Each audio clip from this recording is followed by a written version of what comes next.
அக்கா என்னம்மா என்ன பண்றீங்க? சமைக்க போறேன். இன்னைக்கு ஒரு நாள் நான் உங்களுக்கு ரெஸ்ட் தரேங்க. சாப்பாடும் அடிச்சிட்டீங்க, குழம்பு மட்டும் நான் வைக்கிறேன். குழம்பு நீ வைக்கிற? எல்லாரும் குக்கர்ல சமைப்பாங்க, நீங்க என்ன பானையில சமைச்சிருக்கீங்க? நான் குக்கர்ல தான் செய்வேன். இன்னைக்கு நீ சாப்பிட வர்றேன்னு சொன்னனால பாத்திரத்தை சமைச்சிருக்கேன். உனக்கு பாத்திரம் சமைச்சா தானே பிடிக்கும், அதுக்காக சமைச்சேன். சரி, இப்ப என்ன குழம்பு? இதுல தாங்க இருக்கு, கொதிச்சு இது வருது. குக்கர்லாம் கால் வலி எல்லாம் வருது. ஆமா ஆமாமா, உண்மைதான். ஆனா அக்காவுக்கு தெரியாது இப்படி வடிக்கிறதுக்கு, அதனாலதானே ஒரு நாள் கத்துக்கிட்டீங்களே. ஆமா, இப்ப கத்துக்கிட்டேன். சரி, அதனாலதான் இப்ப உன் வீட்டுல வந்து நான் கத்துக்கிட்டேன். சரி, புரியுதா? இப்ப என்ன வைக்கணும்? மீன் குழம்பு வைக்க சொன்ன, வைக்கவா என்ன? ஏனாக்கா நல்லா தலை தோட்டி ரெஸ்ட் எடுங்க. ஆப்பிள் ஒரு பிளேட்ல எடுத்து வச்சு சாப்பிட்டுட்டு இருங்க. ரெஸ்ட் எடுங்க, நீ நான் தரேன். அப்படியா? மாமா மீன் வாங்கிட்டு வந்தா இருக்கா. என்ன மீன்? இது என்ன மீன் கரெக்டா சொல்லுங்க. இந்த மீன் பேர்ல எனக்கு தெரியாதுமா. மீன்.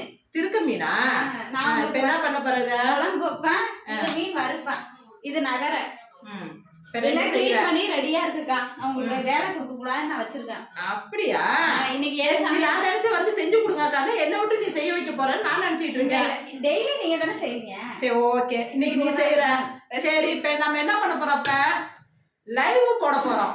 இந்த லைவுக்கு நீங்க வாங்க. இன்னும் ஒரு 10 நிமிஷத்துல நாங்க லைவ் போட்டுறோம்.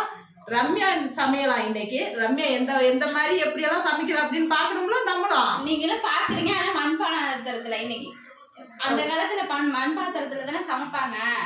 அதே மாதிரி எனக்கு எல்லாமே வறுத்து நுணுக்கி உங்களுக்காக வீடியோ லைவ் வரும். ஓகே, பாய்.